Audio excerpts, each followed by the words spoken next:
अस्सलाम वालेकुम dear students, second year physics chapter 11 heat. इसमें आज हम डिस्कस करेंगे सेकंड लॉ ऑफ थर्मोडायनेमिक्स को। बेटे सेकंड लॉ ऑफ थर्मोडायनेमिक्स क्या होता है? सेकंड लॉ ऑफ थर्मोडायनेमिक्स के दो स्टेटमेंट है। ये लॉ हमें 1850 में 1850 में रुडोल्फ क्लासियस ने दिया था, लेकिन इसके हम दो स्टेटमेंट लिखते हैं। पहले हम लिख लेते हैं केल्विन्स स्टेटमेंट। जो एक साइंटिस्ट केल्विन था, उसने क्या स्टेटमेंट दिया था? उसने कहा था बेटा इट इज इम्पॉसिबल, बेटे उसने क्या कहा था? It is impossible to construct a heat engine. ये बात पॉसिबल ही नहीं है कि आप एक हीट इंजन बनाएं। कौन सा हीट इंजन? विच, जो के completely transfer heat into work done. Which, उसने क्या कहा था केल्विन ने? It is impossible to construct a heat engine, यानी आप एक ऐसा हीट इंजन नहीं बना सकते। कैसा? Which completely transfers heat into work done, जो कि सारी की सारी हीट को किस में कन्वर्ट कर दे? वर्क डन में कन्वर्ट कर दे। इसका मतलब क्या है बेटे? हम जानते हैं जब भी हमें कोई इंजन चलाना है, हीट इंजन चलाना है, तो वो उसके लिए हमें पास दो बॉडीज होनी चाहिए। एक हॉट बॉडी होनी चाहिए और एक कोल्ड बॉडी होनी चाहिए। मैं इस जगह पे इस इंजन को कंस्ट्रक्ट कर लेता हूं कि ये हमारे पास आ गई कौन सी बॉडी? ये आ गई हमारे पास एक हॉट बॉडी। बेटा इस हॉट बॉडी को मैंने कनेक्ट किया किसके साथ? मैंने कनेक्ट किया इस हॉट बॉडी को एक कोल्ड बॉडी के साथ। ये आ गई मेरे पास नीचे एक कोल्ड बॉडी, ये आ गई मेरे पास कोल्ड बॉडी, और ये आ गई मेरे पास एक हॉट बॉडी। इन दोनों बॉडीज को मैंने क्या कर दिया बेटा? एक कनेक्शन लगा दिया। हम जानते हैं नेचुरली हीट कहाँ से कहाँ फ्लो होती है? हॉट बॉडी से हीट फ्लो होना शुरू होती है बेटा, और कोल्ड बॉडी के पास हीट जाना शुरू हो जाती है। बेटा दरमियान में, इस प्रोसेस के दरमियान में हीट ट्रांसफ़र जब हो रही है, तो हमने एक ऐसी अरेंजमेंट लगाई कि जब भी हीट यहाँ से ट्रांसफ़र होगी तो मुझे क्या मिलेगा? मुझे यहाँ से वर्क डन मिलना शुरू हो जाएगा। यानी ये चीज़ क्या हो गई? ये मैंने एक हीट इंजन बना दिया। यानी हीट को मैंने नहीं बताया कि तुमने इंजन के पास जाना है, वर्क करना है। हीट खुद से फ्लो होती है हॉट बॉडी से कोल्ड बॉडी की तरफ। अब इसका बयानिया क्या है? It is impossible. ऐसा पॉसिबल ही नहीं है to construct a heat engine के मैं एक ऐसा हीट इंजन बनाऊं। कैसा? Which completely transfers heat into work done, जो इस सारी हीट को किस में कन्वर्ट कर दे? वर्क डन में। आप खुद बताएं, अगर कोल्ड बॉडी नहीं होगी तो हीट यहाँ से यहाँ जाएगी?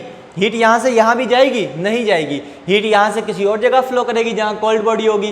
तो इस जगह पे हीट क्यों आ रही है? क्योंकि कोल्ड बॉडी है। तो यहाँ से अगर हीट आ रही है, वो जाना यहाँ चाह रही है। यानी अगर यहाँ से 100 जूल हीट आ रही है तो 80 जूल यहाँ जाएगी, 20 जूल दरमियान में कोई वर्क डन कर देगी। यही बात की गई है कि हॉट बॉडी की सारी हीट को वर्क डन में कन्वर्ट नहीं किया जा सकता। हॉट बॉडी की हीट को हमें कोल्ड बॉडी, ये हॉट बॉडी की हीट कोल्ड बॉडी के पास जाएगी ही जाएगी, ज़ाया होगी ही होगी। ये आ गया हमारे पास एक केल्विन स्टेटमेंट। अब इसका इसी से रिलेटेड यही बात क्लासियस ने अलग तरीके से कही थी, वो हम पढ़ते हैं क्लासियस स्टेटमेंट में। बेटे अब क्लासियस स्टेटमेंट क्या कहता है? It is impossible to drive heat. आप हीट को फ्लो नहीं करवा सकते, हीट को आप फ्लो नहीं करवा सकते from cold body to hot body. Cold body से हॉट बॉडी तक आप हीट को फ्लो नहीं करवा सकते। कोल्ड बॉडी क्या है? सपोज कर लेते हैं मैंने यहाँ पे एक बर्फ की सेल रखी हुई है, बर्फ की सेल रखी हुई है, और इस जगह पे बेटा ये मेरे पास एक एनवायरनमेंट आ गया, एयर। क्या ऐसे हो सकता है कि मैं इस बर्फ में से हीट लेकर इन्वायरमेंट में देना शुरू कर दूं? ऐसा इम्पॉसिबल है। हाँ, ये नेचुरल है कि इन्वायरमेंट में से हीट खुद ब खुद कहाँ जाना शुरू हो जाए? बर्फ में जाना शुरू हो जाए। पर ऐसा नहीं हो सकता कि बर्फ में से हीट कहाँ जाना शुरू हो जाए बेटा? इन्वायरमेंट में जाना शुरू हो जाए। यह बात इसने कहा कि it is impossible to drive heat from cold body to hot body. आप किसी बर्फ की सेल यानी कोल्ड बॉडी से हॉट बॉडी की तरफ हीट फ्लो नहीं करवा सकते। कब तक? आगे कंडीशन बता दी। Without expenditure of external energy, यानी ऐसा तब तक इम्पॉसिबल है जब तक आप एक्सटर्नल एनर्जी सर्फ नहीं कर रहे, आप एक्सटर्नल एनर्जी यूज नहीं कर रहे। यानी अगर मैं एक्सटर्नल एनर्जी यूज करता हूं तो मैं ऐसा कर सकता हूं, यानी मैं बर्फ की हीट मजीद उसमें से निकालकर इन्वायरमेंट में देना शुरू कर दूं। और ऐसा हम अपने घरों में कर रहे होते हैं। हम कैसे कर रहे होते हैं बेटा? हम डीप फ्रीजर में ये काम कर रहे होते हैं। बर्फ है, 0 डिग्री सेल्सियस पे बर्फ बन गई। अब डीप फ्रीजर क्या कर रहा होता है? उसमें से मजीद हीट एक्सट्रैक्ट कर रहा होता है, इन्वायरमेंट में दे रहा होता है। उसका टेम्परेचर 0 से भी कम हो जाता है, -1। मजीद हीट लेकर वो क्या कर रहा होता है? इन्वायरमेंट में दे रहा होता है, उसका टेम्परेचर और भी कम हो जाता है, -2, -3।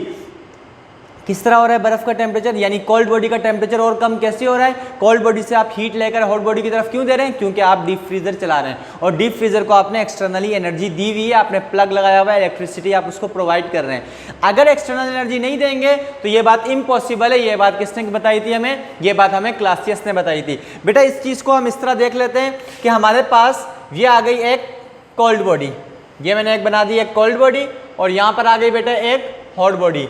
मैं क्या चाहता हूं क्लासियस स्टेटमेंट में, मैं चाहता हूं कि इस कोल्ड बॉडी की हीट, ये जो कोल्ड बॉडी है और ये हॉट बॉडी,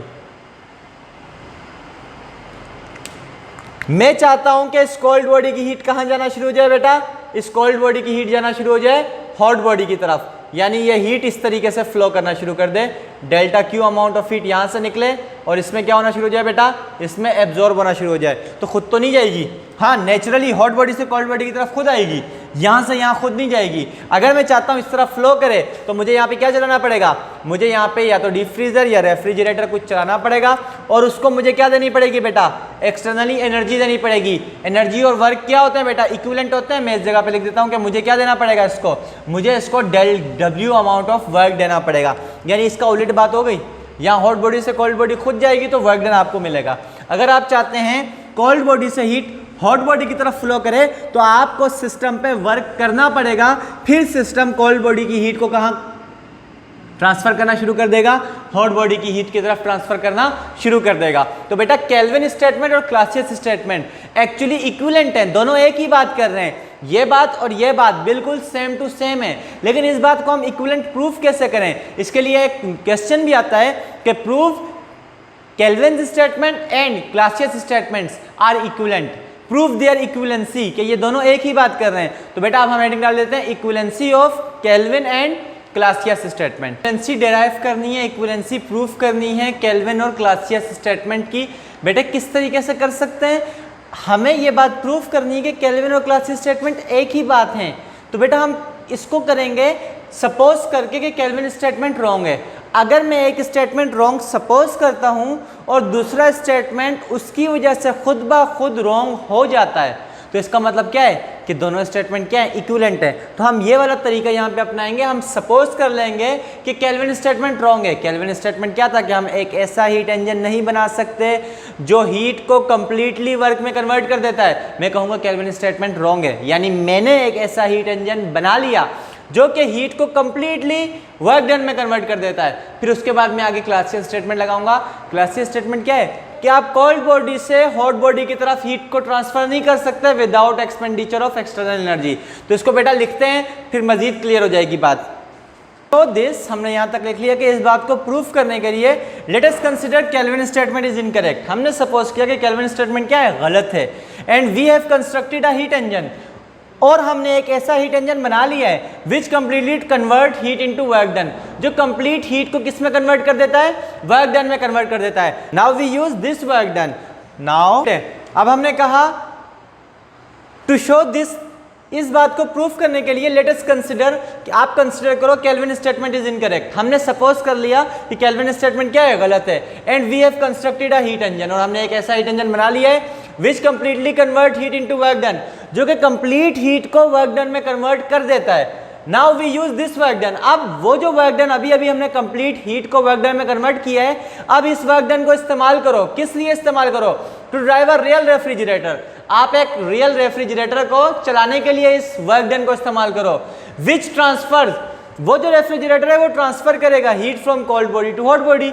रेफ्रिजरेटर का यही काम है, कोल्ड बॉडी से हीट काम ट्रांसफर करता है हॉट बॉडी की तरफ। बेटा the net result will be transfer of heat from cold to hot body. जो नेट रिजल्ट होगा वो क्या होगा, हीट का ट्रांसफर होगा कोल्ड बॉडी से हॉट बॉडी की तरफ without expenditure of external energy. और एक्सटर्नल एनर्जी आप कोई भी इस्तेमाल नहीं कर रहे हैं, बल्कि सिस्टम की अंदर की ही एनर्जी को आप इस्तेमाल कर रहे हैं, इंटरनल एनर्जी को इस्तेमाल कर रहे हैं। इस चीज़ को मैं यहाँ पे डायग्राम में भी दिखा देता हूँ कि बेटा हमारे पास सपोज कर लेते हैं ये एक कौन सी बॉडी आ गई, दिस इज हॉट बॉडी, ये आ गई हमारे पास एक हॉट बॉडी बेटे, और ये हमारे पास आ गई एक, यहाँ पे हम बना देते हैं इस तरीके से, ये आ गई हमारे पास एक कोल्ड बॉडी।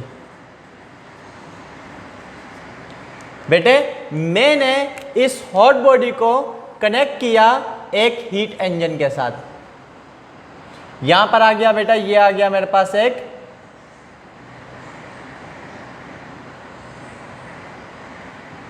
एक हीट इंजन।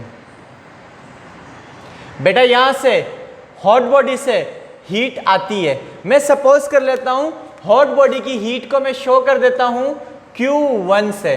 तो बेटा यहां से अमाउंट Q1 हीट आती है, वो Q1 हीट ये इंजन के पास आती है। इंजन क्या काम करता है, इस हीट को कन्वर्ट कर देता है वर्क डन में। बेटा अब मैंने क्या करना है, इस वर्क डन को इस्तेमाल करना है क्या चीज चलाने में, एक रेफ्रिजरेटर चलाने में। बेटा यहां पर मैंने लगा दिया एक रेफ्रिजरेटर। हॉट बॉडी से हीट Q1 आ रही है, केल्विन स्टेटमेंट रॉन्ग है, इस तमाम हीट को मैंने कन्वर्ट कर दिया वर्क डन में। इस इंजन ने इस हीट को वर्क डन कर दिया, मैंने ये इंजन बना लिया जो हीट को कंप्लीट वर्क डन में कन्वर्ट करता है। जब ये इंजन बन गया है तो यहाँ से इससे कनेक्शन की कोई ज़रूरत है, कोई ज़रूरत नहीं है, सारी हीट वर्क डन में कन्वर्ट हो रही है, कोल्ड बॉडी के पास कोई हीट नहीं जा रही है। अब इस वर्क डन को मैंने ये वर्क डन किसको दे दिया, मैंने ये वर्क डन दे दिया इस रेफ्रिजरेटर को। बेटा इस रेफ्रिजरेटर ने क्या काम किया, इस रेफ्रिजरेटर ने ये काम किया कि इस वर्क डन से ये चला और इसने कोल्ड बॉडी की हीट को कहाँ ट्रांसफर करना शुरू कर दिया, हॉट बॉडी के तरफ। बेटा कोल्ड बॉडी की हीट को मैं कह देता हूँ Q2, यानी यहाँ से Q2 अमाउंट ऑफ हीट इस तरीके से जा रही है और इसकी हीट क्या हो रही है, बढ़ रही है।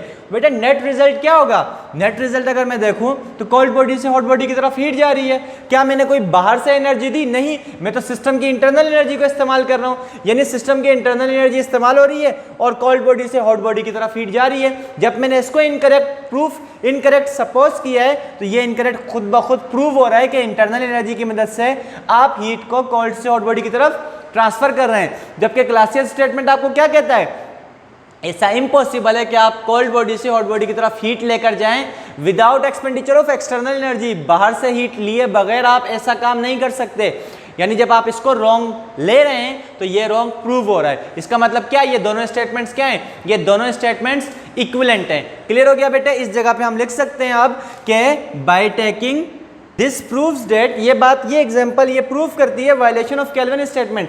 अगर केल्विन स्टेटमेंट वायलेट होता है implies a violation of Clausius statement, तो क्लासियल स्टेटमेंट भी क्या हो जाता है बेटा, रॉन्ग प्रूव हो जाता है। इसका मतलब ये दोनों स्टेटमेंट क्या है, ये दोनों स्टेटमेंट इक्विवेलेंट हैं। बेटा ये क्वेश्चन काफ़ी बार पेपर में पूछा जाता है, आपने दोनों स्टेटमेंट्स याद करने हैं और इस इक्विवेलेंसी को उसके साथ याद रखना है। नेक्स्ट लेक्चर में बेटा कार्नोट इंजन पढ़ेंगे, तब तक अपना ख्याल रखिए, अल्लाह हाफिज़।